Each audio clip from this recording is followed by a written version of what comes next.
Blog Talk Radio. Hello, everyone. Thanks so much for tuning in. You are listening to Transform Your Life with Kellie and Lisa.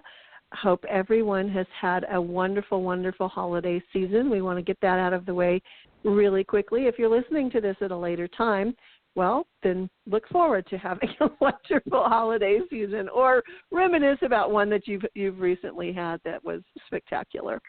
Good morning, Lisa. How are you? Oh, good morning, Kellie. I am fantastic. How are you? I'm really good. I'm really good. You know, the first of the year is always kind of an exciting time for me. It's sort of, well, first off, I'm excited that, you know, the days are getting a little bit longer every day. That's my big thing. But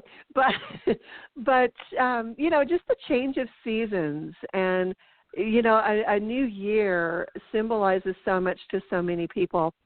And then we go and we kind of ruin it for ourselves with all of the resolutions that we do and all of the beating ourselves up for not keeping last year's resolutions and all of that kind of stuff. So I kind of wanted to start the show this morning with kind of a different take on a resolution.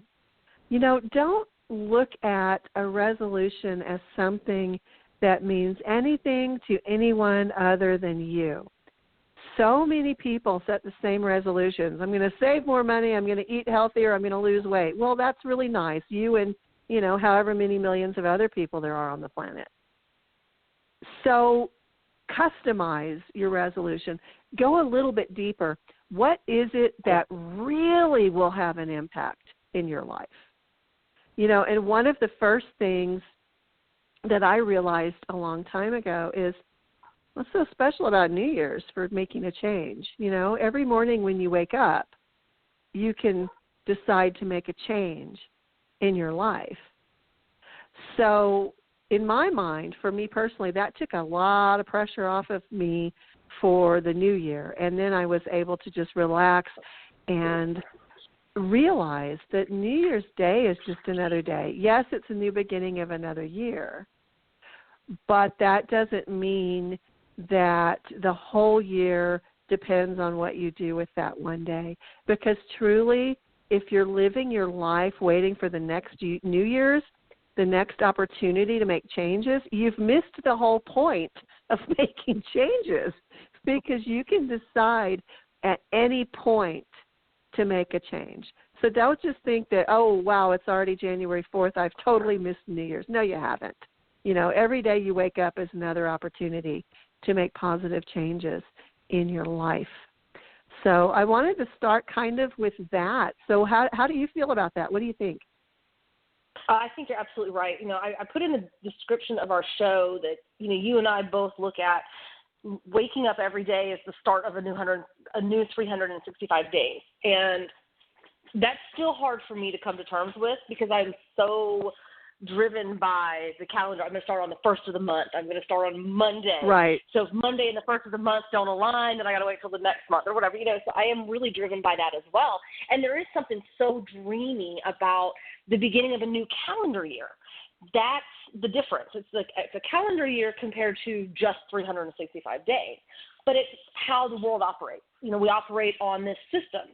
So it does make it makes it dreamy and romantic, and, you know, you see all the old movies with the ringing in of the new year and that first kiss of of your new year and whatnot. But like you said, every day that you wake up is an opportunity to better yourself, to change a situation that you don't like, to, you know, just experience more personal growth and whatnot. For me, I am working really diligently on not bringing 2016 into my 2017. 2016, right. I slammed the door on 2016. You are not welcome to come into 2017. What I mean by that is some of the attitudes that I had or the thought processes that I had. Yes, I want to reflect on it, but I'm not carrying that into my 2017. Just this morning I was looking on Facebook, and I'm in this business group. So I'm in the process of revamping even myself, as far as my professional aspect goes. And I was in this business group, and I started reading all these posts, and I was like, oh, no, I got to do this, and oh, my goodness, and then I got to learn that. And I was like, no, stop. We're not doing this. That was 2016. It's 2017. We're not doing this. You don't have to do that in order to run a successful business, period. That could be something you set up later. And so I even started to feel the overwhelm of taking on a new business for myself. And the things that I have to, me, Kelly, I got to have all my ducks in a row, and my website's got to be perfect, and I've got to have some sort of email capture. And oh my goodness, now I've got to have some sort of 3-month system of sending out emails every week or whatever. And I'm like, no, I'm not bringing that into 2017. I refuse. That was 2016. So that was something that I noticed that I actually reacted to it faster, because I said no more 2016 is going to leak into 2017. I'm tired of bringing baggage into the next year from the prior year. And not only am I bringing that baggage in from the prior year, because 2014 leaked in 2015. Well, 2015 leaked into 2016, but so did 2014 and 2013 and 2012 and right. And you can go back and back and back. I'm done. 2017, it's a totally different ball game for me this time around. Well, and that's a great plan. I want you to keep us posted as we move through the year on what you recognize. Not that I don't think you can do it, but because that's a really tall order. And one of the things that trips people up in years and years and years of coaching people through their New Year's resolution fiascos is they set goals that are too big. And I think it kind of helps to break things down into small chunks. And instead of saying, well, I'm going to shut the door on my past, you might want to say, I'm going to be more conscious of when I'm allowing the past to affect me. Because it's always going to, and right. I think a lot of people, I had a coaching client a couple of years ago when she says, well, I want you to hold me accountable for my New Year's resolutions. And I did my typical spiel on how anti-productive setting New Year's resolutions truly are. And she gave me her list, and it was, I want to lose weight, I want to eat healthier, I want to buy a new car, I want to start a new business, I want to finish my college education. And I'm going, holy crap, that's like, I want to shoot myself in the foot, I want to beat myself up for the whole year. I mean, you might as well do it, because there's no way possible this woman was going to accomplish all of these things. But what we did was we started with, why do you need these things? Why do you feel like you really need to finish your master's degree when you've never used your bachelor's degree and you've been out of college for 37 years? Why is that important? And when you look at, and that's just an example, you can look at anything. You can look at losing weight. You can look at eating healthier. You can look at anything. When you set that big goal, break it down. Why is this really important? What are you really trying to achieve? And in her case, it was simply, I resolved to love myself more. That is what we boiled down her monumental list to, was I'm resolving I'm going to love myself more this year. And I think a lot of people can do something with that. Losing weight is a huge one. And years and years and years ago, that was my every New Year's resolution. I could just write it in stone. That was what I was going to set for New Year's. And it never worked for me because losing weight doesn't sound like much fun, does it? Right. So I had to get to underneath, why is that important to me? And with me, it was a sense that I'd been neglecting myself. I hadn't loved myself enough to take care of myself. So my new New Year's resolution for that first year was, you know what, I'm going to be conscious of what I eat. I'm going to be more conscious of what I eat, and I'm going to be more aware of how I talk to myself. And those things are what led to my, New Year's resolutions is setting yourself up for failure. We should never, ever do that. Whose idea was this, So it's take those great, big, huge goals, which are all very worthy goals, and break them down. And if you break them down into why is this important to you, and you keep asking, why is this important to me? Why is this important? Well, why is that important to me? And question every answer you give yourself until you're all out of answers. You find the root of why that's really important to you.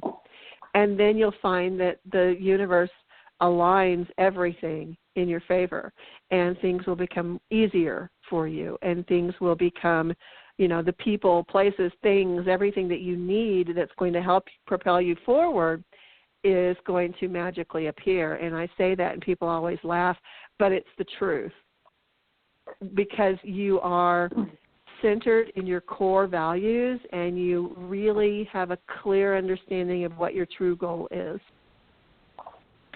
And I think a lot of people do that. I mean, I wrote a book about taking out your trash. I mean, so I understand completely where you're coming from, but I'm just saying, why, keep in mind while you're closing the door on the past, and this is not just at you, this is everybody, all of us, we all do this. Keep in mind when something is triggering a memory from your past, notice it. And why did that bring that up? Why did that trigger me? And then you'll get to where you want to be a lot quicker. So that's just, I kind of rambled there for a while, but that's what I found through coaching is that if you keep asking yourself, why is this so important to me? You get to the real reason and your real goal, what is truly important to you. So first, I just want to say thank you for expanding my thought because everything that you said to explain what I had said is exactly how I feel, and I just didn't do a good job of presenting it to other people. But you're right. With the resolutions, they're vague. They're not getting to the root of the problem. Losing weight, what does that mean? Am I going to go and drop off some weights that I don't lift anymore? It's vague. So getting down to that core of why, and then when you get down to the core, and it really, like you said, it all comes down to self-love. I'm learning to love myself a lot more than I did last year. Last year, myself and I were having some serious arguments, and, it would pop up. But this year, now granted, when I say this year, I really don't mean the first 4 days of 2017. I'm talking more along the lines of the last couple of months. So over the last couple of months, it was I finally won, or myself finally won, whichever one is the one that wants better for me, finally won the battle. And there's been a lot of transition for me as far as that goes. So self-love is the start of that. But for me, I'm very uncomfortable at the weight that I am at right now. I'm not talking uncomfortable with how other people perceive me. I'm talking physically uncomfortable. When I sit, I have to sit a certain way to be comfortable. I have to wear a certain style of clothing to be comfortable. Those kind of things. So when you say I want to work on loving myself more, well, what can you do to show yourself that you love yourself more? It's self-talk is important. Like you were talking about how you made that conscientious effort to watch how you were talking to yourself, because we don't speak how we feel about ourselves. It's just constantly on this loop in our brain. It just goes round and round and round, and it's cyclical. And so for to make that conscientious effort to say, I'm going to stop the deprivating self-talk. Is that redundant? The negative self-talk. That's a great place to start. And then, of course, you have to replace the negatives with the positives. But thoughts and actions are two different things. So what can you do to show yourself that you love yourself more? Well, maybe you need to be healthier. I know I do. I need to be healthier. There's some habits I need to quit, things I need to stop staying up too late, go to bed early, and, get a decent night's sleep, things along those lines. So I guess being more specific is really what I was trying to get down to with all of the roundabout that I right. just did. Being more specific, finding out, like you said, the underlying things of why all these things are what you want to resolve. But then once you find that underlying reason, then be more specific and more pinpoint on why you need to lose weight. And I need to lose 40 pounds. And losing 40 pounds will make me more comfortable in my physical being. It will show my sacred temple, my spirit that is housed in my sacred temple is what I meant to say, how much I absolutely do love it and, care for it and things along those lines. So, yeah. What are your thoughts on that? You need to keep in mind, all of us need to keep in mind, when we do have that specific goal, it's not just enough to say, this is what I want and this is why I want it. How are you going to get there? You have to set yourself a roadmap, and it has to be smart, and you have to be realistic. In my case, I know absolutely if I say I'm going to walk 5 miles every day or whatever ridiculous amount of time I think I have for that, I'm going to sabotage myself because I know I don't have the time to walk. So it's important to be realistic. Could I make a little bit more time? It would probably, but that would take revamping a lot of stuff. So be realistic. Are you willing right now at this moment to rearrange your entire day and life to create another hour or hour and a half to devote to, in my case, walking, because that's about all I can do. And at this point in time, no, there's no way I can see that I could do that. In my mind right now, it would cause me more stress to try and find that extra time than the health benefits I would get from finding it. Right. So be realistic. I know. There anyway, Exactly. And then you stop doing everything. I know realistically right now I could probably find a half hour. Right. And if you're someone listening and you know that realistically with everything you've got going on you can find 15 minutes, that's great. Find that 15 minutes. Yep. Because that's more than what you're doing now. Exactly. Work with where you are. Work with how your life is. People that try to make too many changes too quickly, often you have that whiplash effect where you're going along and then all of a sudden you're not doing anything. So it's better to do little bit by little bit, and that sets yourself up to win. That gives you those little wins every day that are going to keep you moving forward. That's going to establish positive habits that are going to make you feel better about yourself. And for God's sake, stop comparing yourself to everybody else. Right. I talked to my daughter the other day, and she says, I just don't understand these people who get through the holidays without gaining an ounce. What in the world are they doing? I'm sitting here in yoga pants going, oh, my God, I've got to put on jeans tomorrow. It's stop comparing yourself with everybody else. You are unique. You are you. You're not anybody else. And I think that's a huge piece of self-love that oftentimes gets kind of glossed over. It's really easy to say, don't compare yourself to anybody else. And then you have to leave our house. We have to leave our houses at some point, right? And then you meet other people and you're going, well, yeah, I wasn't comparing myself to anybody else, but wow, it's so hard not to. Just understand that you're different. You're not anyone else. And teach yourself to be genuinely happy for other people. That's huge with self-love. And every time I say that, people say, but that's loving other people. That's not yourself. No, it goes both ways. The happiness you put out is returned to you. The love you put out is returned to you. The joy you put out is returned to you. Also, the jealousy you put out is returned to you, and the anger you put out is returned to you. So you got to watch what you're putting out.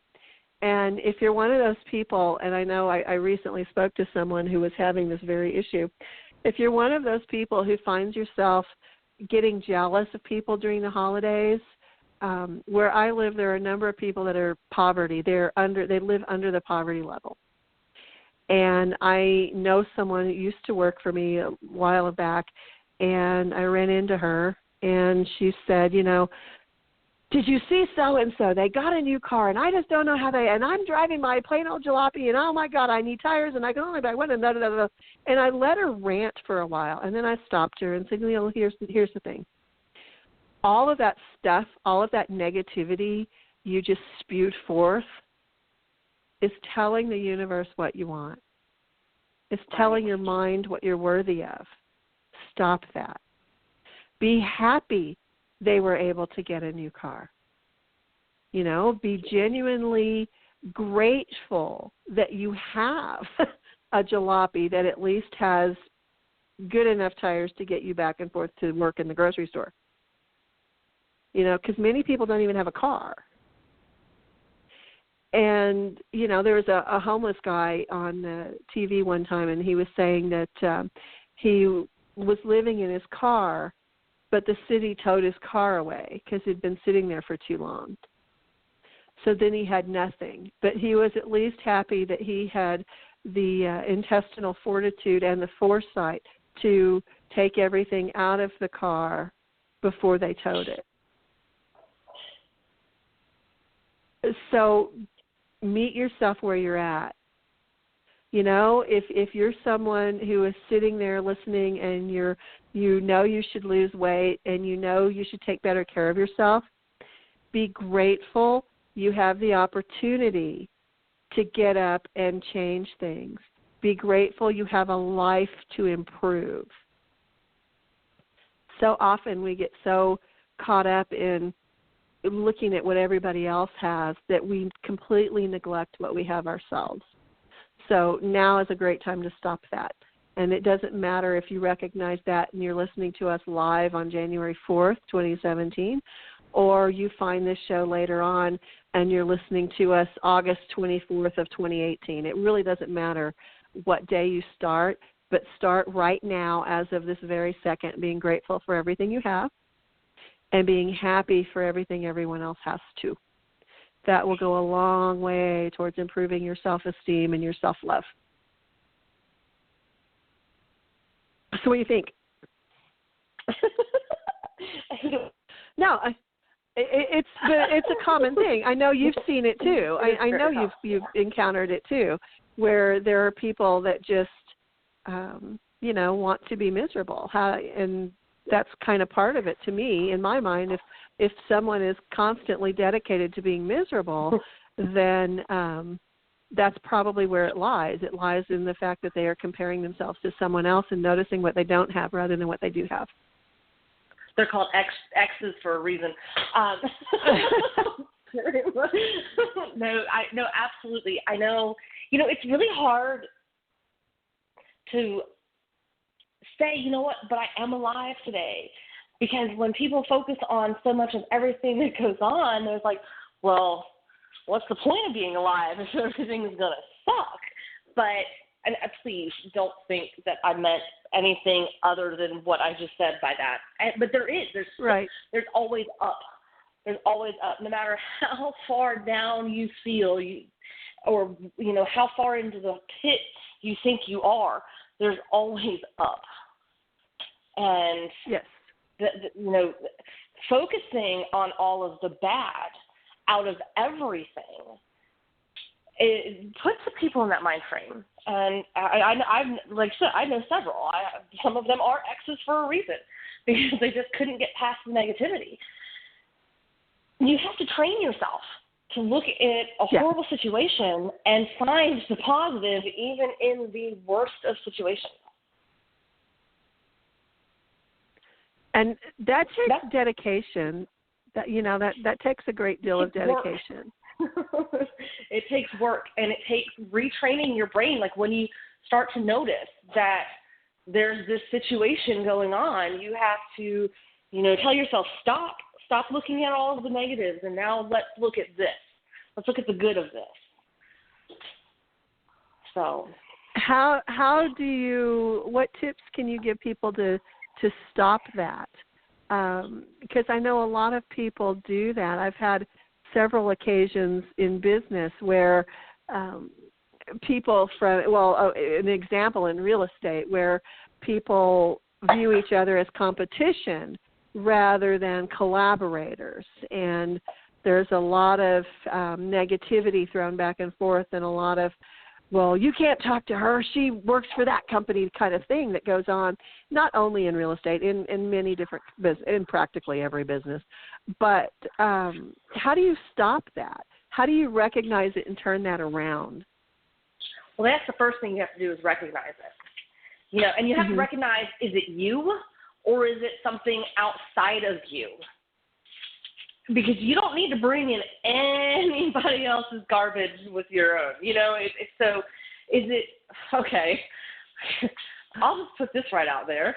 So a couple days after, actually not even a couple days, the day after Christmas, y'all sit down for this, my fiance and I got in a fight. This never happens. This is something that doesn't happen with us.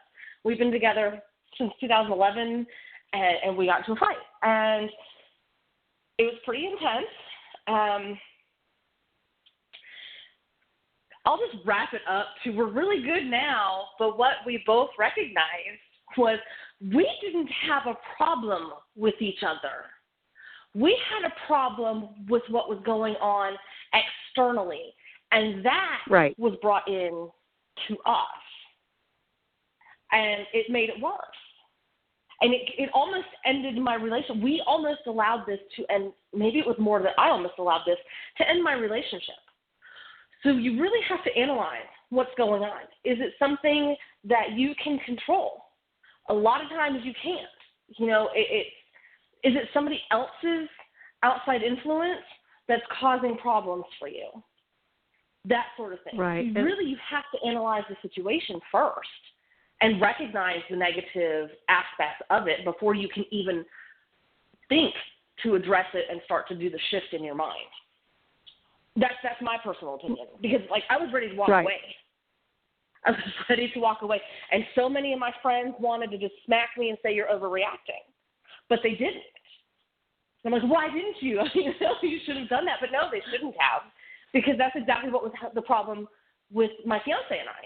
So when I finally let the dust settle, or whatever you want to call it, I looked at the whole – when I was overreacting, I was screaming at myself, why are you overreacting? Shut up. Just sit down kind of situation.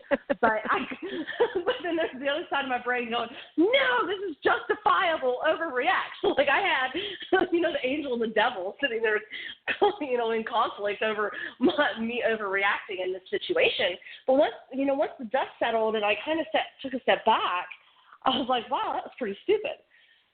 It was, and I realized being able to analyze the situation, taking a step back from it, I realized that what was going on between him and I had absolutely nothing to do with him and I.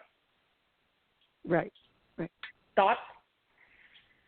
Well, sometimes I think we all do that. We find ourselves in situations that we kind of, we're going down a downward spiral, and sometimes it's really tough to stop the slide, But a lot of that, what I found, is a lot of that was coming from my own insecurities and my own perception that I needed to be perfect in somehow, in some way. And it's really tough to stop and say, whoa, I need to take a step back. Sometimes looking at things as if you were an impartial third party helps, if you can put yourself in that situation. But it's really difficult to stop and say, hey, you know what, I was wrong. That wasn't about us, that was about me. And that's a pride thing. That's a pride thing. And pride comes from a lack of self-love. And I know I can trace everything back to a lack of self-love, but I really honestly believe that's where most of our issues come from, if not all of our issues, come from a lack of self-love and self-acceptance. And you have to realize no one is ever perfect. And you have to realize that sometimes we all make mistakes And that's okay.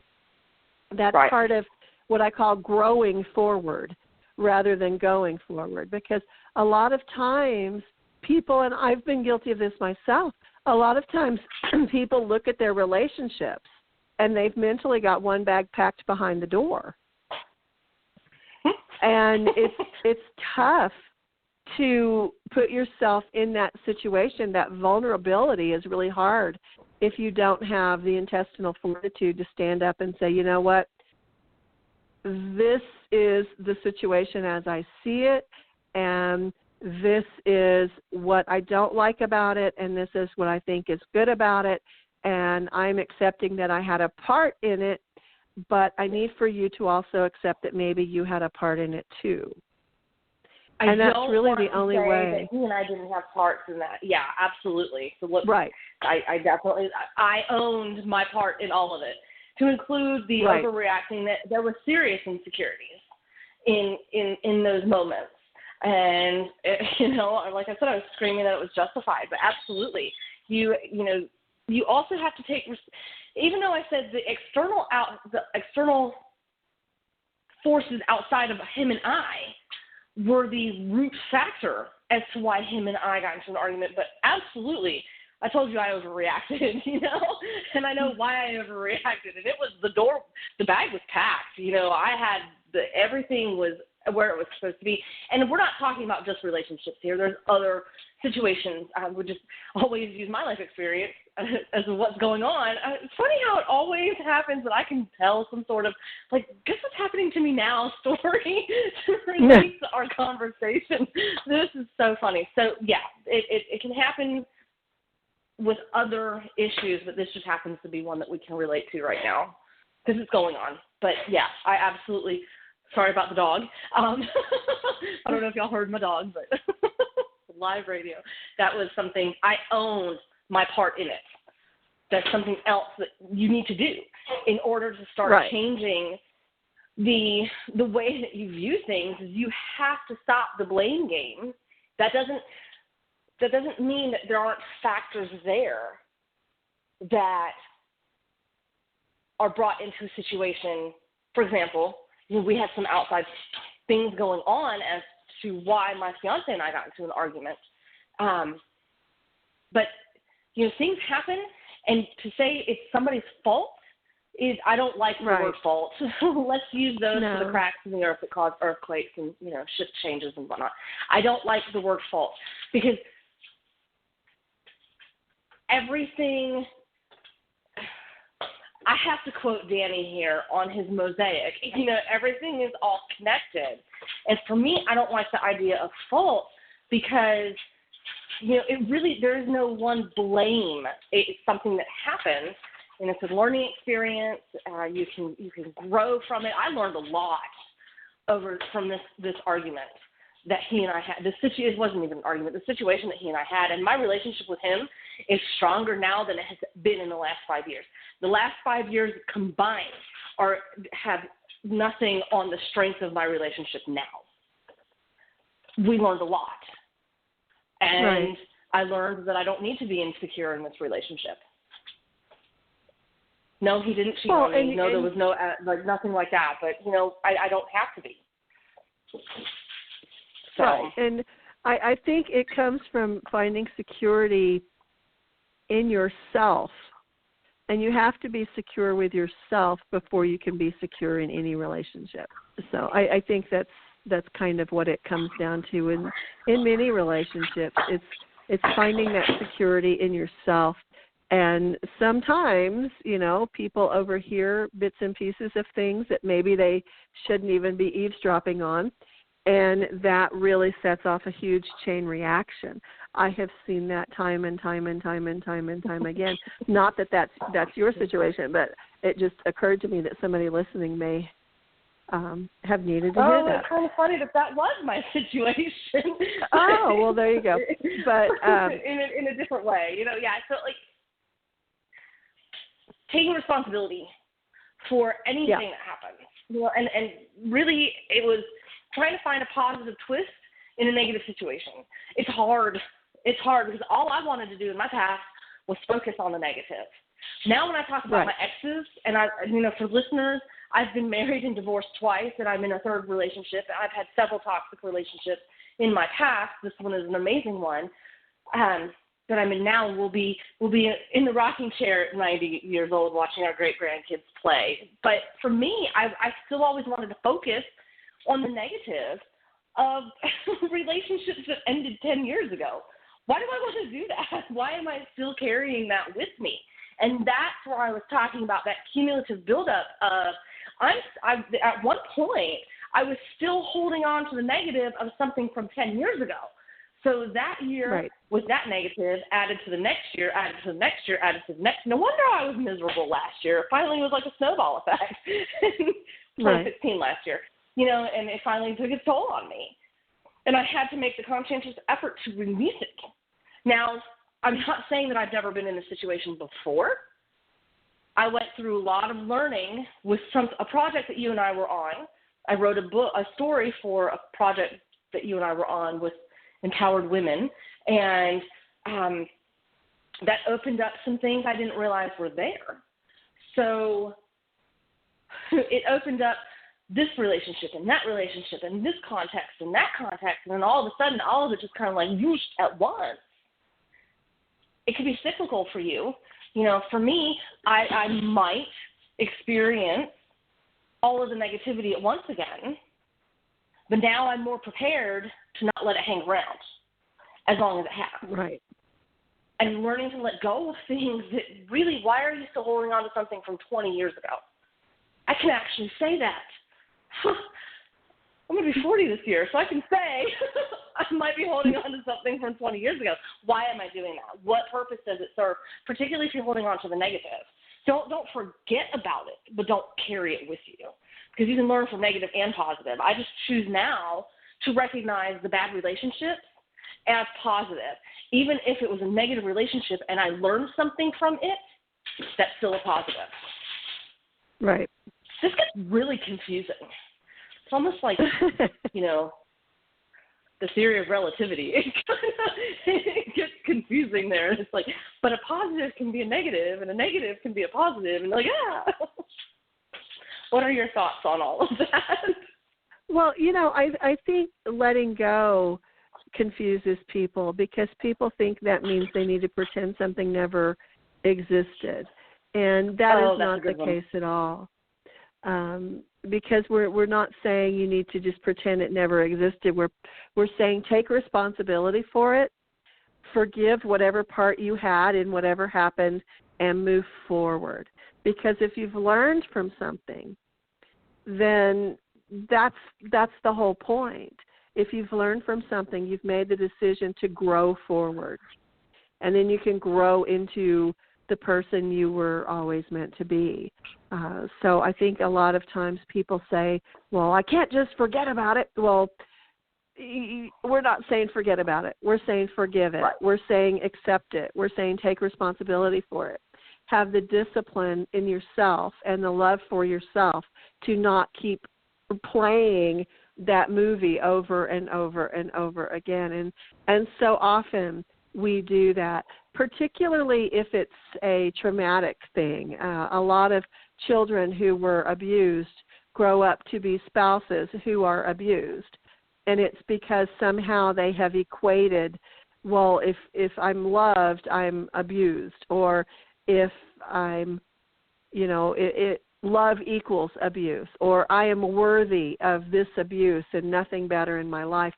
And those are kinds of things that we often do repeat time and time and time again. I can't tell you how many people through coaching I met that have had the same relationship over and over again with different people. And it's because they're refusing to learn that lesson. So if something is bothering you about your life, look at the lesson that you're refusing to learn. Because somehow you have become dedicated to repeating that pattern, all the while saying, I don't want to do this, I don't want to do this. Well, no, you've become internally dedicated to whatever that is.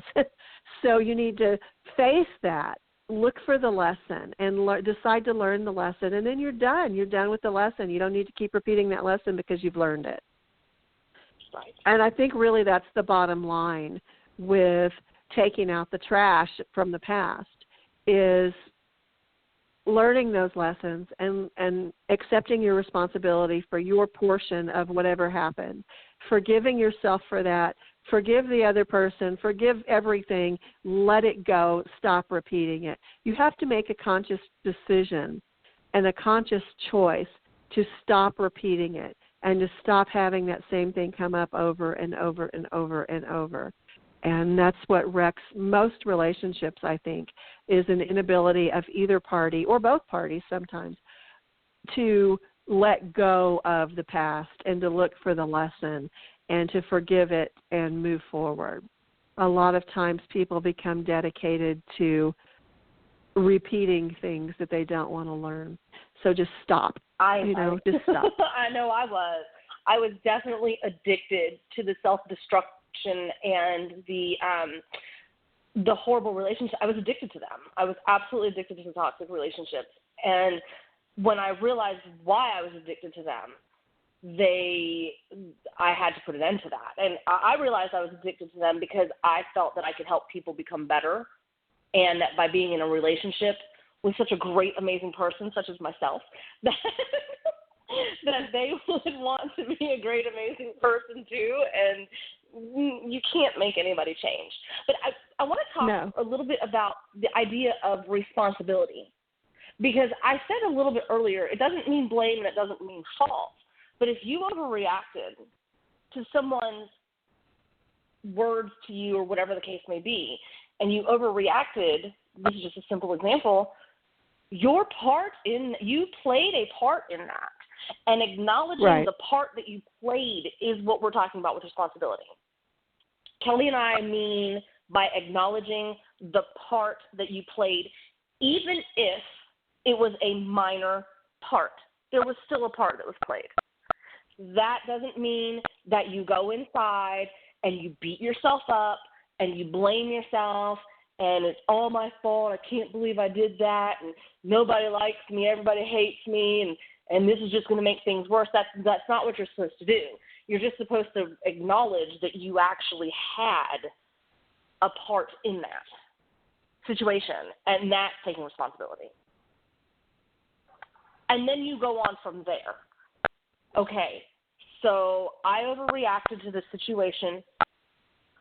Step back. Why did I overreact? Oh, this is why.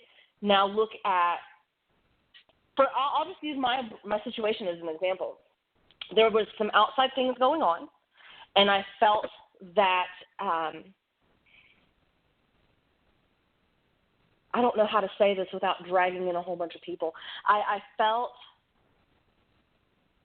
like my fiance wasn't chivalrous enough. We'll just leave it at that. That was the underlying reason. I felt that he wasn't being chivalrous enough. And that, looking at, why don't I feel like he was being chivalrous enough, that led to the idea of the insecurity and that there were certain people in his life that he would choose over me. And that terrified me. And therefore, my overreaction was, you didn't do what I thought you should have done in this situation. I'm not saying you need to proclaim my innocence, but you need to, there's some certain things I expected from you, but maybe you didn't know I expected that from you because maybe that's something we never encountered a situation like this before. So there wasn't even a need for a conversation about it because we've never had this experience. So all these different factors, although there was something that was happening externally, I still had a role in what was going on between him and I. And I owned that. And I evaluated why I reacted the way that I did. And realized I don't need to doubt my relationship with this man. And I'm not going to start. This is the longest relationship I've ever been in my life. Maybe there was an underlying factor there too, I'm hitting the 6-year mark. It's time to bolt. This is the longest. This is too long for me or whatever. It's the longest relationship I've ever been in. So, there's a lot of moving factors there.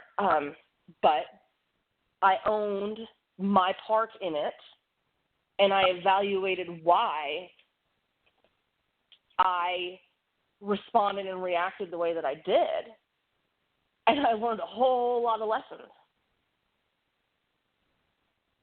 And that Good needs to happen. Good stuff. Yep. That's all about making the decision to grow forward, because so many people don't. Things start getting difficult, and they let a self-sabotaging habit get in the way of a beautiful, bright future. So, kudos to you for doing that. We are just about out of time. Do you have anything Already? to add to our conversation this morning? I think I've said enough. All right. I have been more giggly lately. Now that, like, the last couple months, I laugh a lot more. So if my giggling drives y'all nuts, I apologize. I have a completely different spirit emotion right now, I guess. That's wonderful. So, yep. Yeah. All right. Well, everyone, thanks so much for listening. Use the show, no matter when you're listening to it, as your excuse to make a decision to make positive changes in your life right now. Because those little bitty decisions that we make day to day, some of which we're not even really aware of, really do determine the course of our life. So, kind of resolve to be more aware, resolve to love yourself and everyone else more, and resolve to practice rampant gratitude. Those are the kind of resolutions we should all be setting. Yeah. So I love those. Thank you guys. Thank you guys for listening. You guys have a wonderful, wonderful day. Bye, everyone. Bye.